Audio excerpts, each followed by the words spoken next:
News Channel 5 Network. This is Inside Politics. Hello, everyone. I'm News Channel 5's political analyst, Pat Nolan. Welcome to Inside Politics. It's always an honor and a privilege to have this guest join us on the show today. He is the governor of the great state of Tennessee, the Honorable Bill Haslam. Governor, thank you as always for coming back on the show. It's a joy to be here. I look forward to it. Thanks. Congratulations on your landslide re-election in November. You got 70% plus of the vote. You've got about that kind of approval rating in some of the most recent polls. You've got some political scientists in the state and some national publications saying, gee, Bill Haslam might be presidential, even vice presidential material for 2016. Is a national run on your radar screen anywhere? It's really not. And, you know, when you do these jobs, people are always asking, well, what are you going to do next? What are you going to do next? And two things, that's kind of never been what I've sought to do. And second, I also think you get in a little trouble when you start thinking all the time about what you're going to do next. Now, you've been elected chairman also of the Republican National Governors Association. That's bound to raise your national profile. How do you view your role in that position for the next year? Well, I mean, bottom line, your job is to help get more Republican governors elected, but it's also to help fill the pipeline, to help as we're out looking for the right candidates to run in races coming up down the road, and then to sell our brand. I mean, one of the interesting things about Republican governors is this. There's a big argument out there. The Republican Party's just become the party of Southern whites, and they can't win elections when the demographics get broader. But if you look at where we won this year in governor's races in Massachusetts and Maryland and Illinois and a lot of places that people wouldn't think.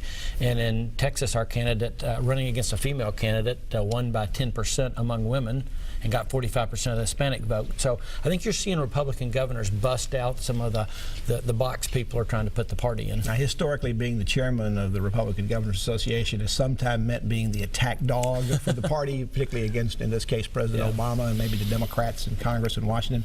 How do you feel about filling that role? You're not known for being an attack dog in your politics. I don't do attack dog well. I think the other thing I talked about how you get in trouble. I think you get in trouble when you try to act like something you're not, and I don't do that well. But I'm really excited about talking about some big policy achievements that Republican governors have made, and I actually think that's what we should be talking about. People are tired of hearing, here's what's wrong with the other guy. People want to hear, how are you going to solve the problem? And I think we have a lot of examples of Republican governors solving problems. Now, in recent weeks, President Obama has set off a lot of controversy over his decisions about those executive orders regarding immigration.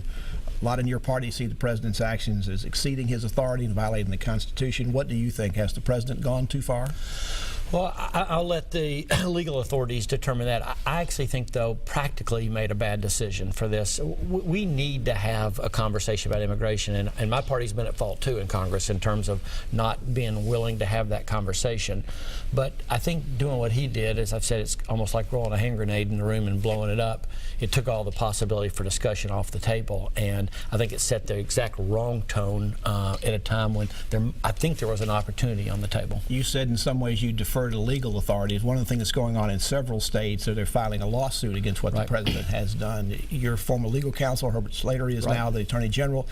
Have you shared your thoughts with him? Do you have any idea whether he's going to join that suit? He's not made up his mind at this point. We've had a preliminary conversation. I think one of his concerns is, to sue, you need to show that you have legal standing, and he wants to make certain that there is a cost impact of that decision on the state of Tennessee. So I think, I know Herbert, I've known him a long time, he'll do his homework in terms of making certain we have the right legal grounds and the right objective reasons for doing that if we decide to join. Now, President Obama was here in Nashville just recently, had some nice things to say about the city and how it seems to be welcoming and how it responds to both immigrants and to refugees coming here.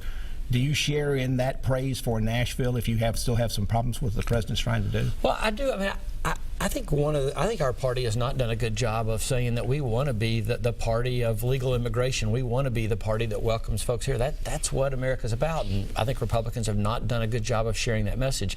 I think we should be equally firm about we need to be a country that has laws that people follow, and we enforce those. But as a party, we probably haven't sent out the "we welcome you here" message. Would you like to have seen Speaker Boehner bring out the bill that passed the Senate that both Senator Alexander and Corker voted for? I would. I thought that was a bill. Like I said, let's at least have that discussion and vote in the House. I mean, it passed in the Senate. Lamar and Bob both voted for it, as you said. I would have liked to have seen the Speaker at least bring that up for discussion. Now, you recently saw the President in Washington. He had some nice things to say about your Tennessee Promise program, about the drive to 55. Do you feel good about being on track to reach your goal, I think, by 2025 of a 55%? That's a pretty big jump for Tennessee, 55% college graduation I feel rate. good that we're on track, but I'll say this, that the track is a steep one. Our issue is this. We have to make certain people don't fall out of the pipeline all along the way. So having the free tuition promise is one thing, but first of all, they have to be qualified when they get there. And right now, about 70% of our students coming out of our K-12 system need remedial work when they get to community college. We have to change that, or you won't get enough through it.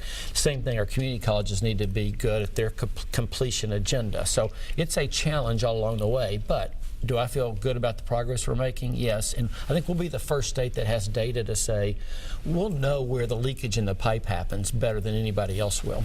Now, have you had other states coming and asking you about the Tennessee Promise program, stuff that may like to emulate what we're doing I here? actually have. I mean, that has obviously gotten a lot of attention, and so Republican, Democrat governors alike have said, we get it, we see what you're doing, tell us how you did it, tell us how you're paying for it.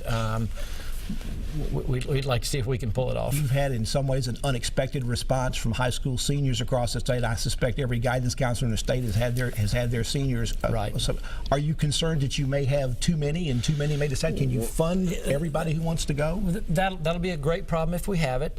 We don't know yet. I think you're right. I think. To their credit, our college counselors in high school said, hey, this is a no-brainer, fill out the form. So we don't know yet how many will ultimately come to school next fall. But I'll say this, for the first time ever, we have about 90% of Tennessee high school seniors thinking, I might go on to school after this. Well, that's a really good thing. And, the numbers problem, I think we can handle.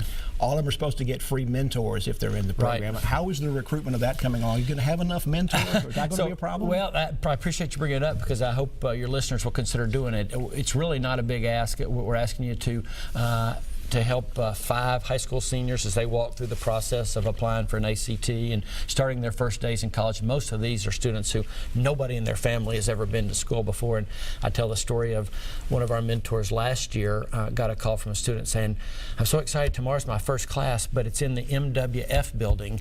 How do I know where that is? And of course, people who've been to college for MWS means Monday, Wednesday, Fridays when the class meets. But if nobody in your family's ever been, you don't know that. And so it's a good example of why mentors are so important.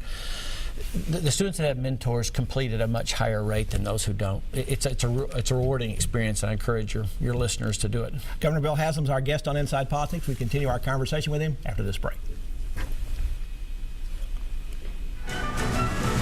Got a lot.